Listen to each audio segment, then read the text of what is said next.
Assembly ने bill pass किया माता वैष्णो देवी यूनिवर्सिटी को एस्टैब्लिश करने के लिए। उसमें मुझे बताइए ना, कहाँ पे लिखा था कि एक मजहब के लड़कों को या लड़कियों को उससे बाहर रखा जाएगा। उस वक्त ये कहा गया था कि इसमें एडमिशन जो है मजहब देख के नहीं होगा, सिर्फ मेरिट देख के होगा। अब जब मेरिट के बुनियाद पे एडमिशन के फैसले हो जाते हैं तो कुछ लोगों को ये पसंद नहीं है।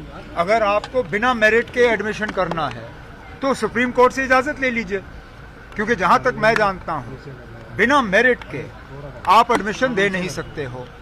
और यहां मेरिट को एक तरफ रख के सिर्फ मजहब देख के जो है एडमिशन के फैसले लिए जा रहे हैं, जो कि कम से कम जहां तक मैं जानता हूं हमारे मुल्क के आईन में इस बात की इजाज़त नहीं है।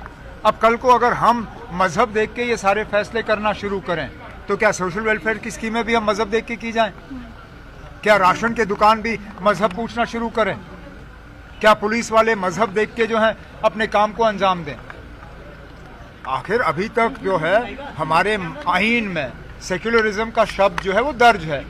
अगर आप इस मुल्क को सेक्युलर नहीं रखना चाहते हो तो हटाइए वो शब्द। उसके बाद जो आपने करना आप करिए, जो हमने करना होगा वो हम कर लेंगे। लेकिन मैं फिर इस बात को दोहराता हूँ, बीजेपी को शायद अब सुनील शर्मा को आए हुए चंद ही दिन हो गए, उन्हें वो असेंबली का जो एक्ट है वो निकालना चाहिए। वो रिकॉर्ड में होगा, असेंबली के रिकॉर्ड में होगा। एलओपी हैं, असेंबली के सेक्रेटरी से वो रिकॉर्ड मांगे और देखें ना, जो बिल पास हुआ है उसमें कहीं पे ये दर्ज हुआ है कि मजहब देख के जो है सीटों का बंटवारा होगा। उसमें सिर्फ और सिर्फ मेरिट के बुनियाद पे सीटों का फैसला होना था इम्तिहान के बाद। अब इन बच्चों का क्या कसूर है अगर मेरिट जो है इम्तिहान में ये आगे आ गए? मेहनत करिए और इम्तिहान पास करिए और एडमिशन हासिल करिए। सर, बिजली का हाइक है, बिजली हाइक पे हाइक नहीं है ना सर, कोई बिजली हाइक नहीं है। ये पता नहीं कहाँ से बात चली है।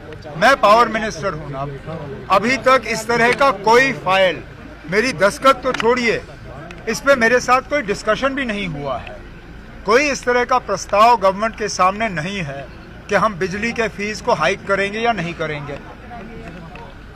हमने बजट में भी ये कहा था कि फिलहाल हम बिजली की फीस जो है वो बढ़ा नहीं रहे हैं।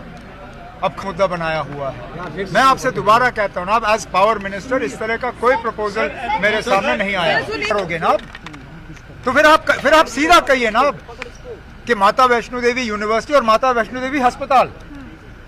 आप यूनिवर्सिटी को अस्पताल से अलग क्यों कर रहे हैं? फिर अस्पताल में भी कहिए ना कि ये माता वैष्णो देवी के चंदे का पैसे का अस्पताल है, इसमें मुसलमानों को या गैर हिंदुओं को इलाज नहीं दिया जाएगा।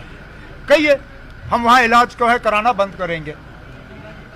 अब मैं फिर इस बात पे तो आता हूं ना, अब जब ये जमीन दी गई यूनिवर्सिटी के लिए, जब एक्ट पास हुआ असेंबली में, उसमें बिल्कुल क्लियर है कि मजहब देख के इन सीटों का बंटवारा नहीं होगा, सिर्फ मेरिट देख के होगा। अब मेरिट में अगर कुछ बच्चे पीछे रह गए और कुछ आगे निकले तो ये किसका कसूर है?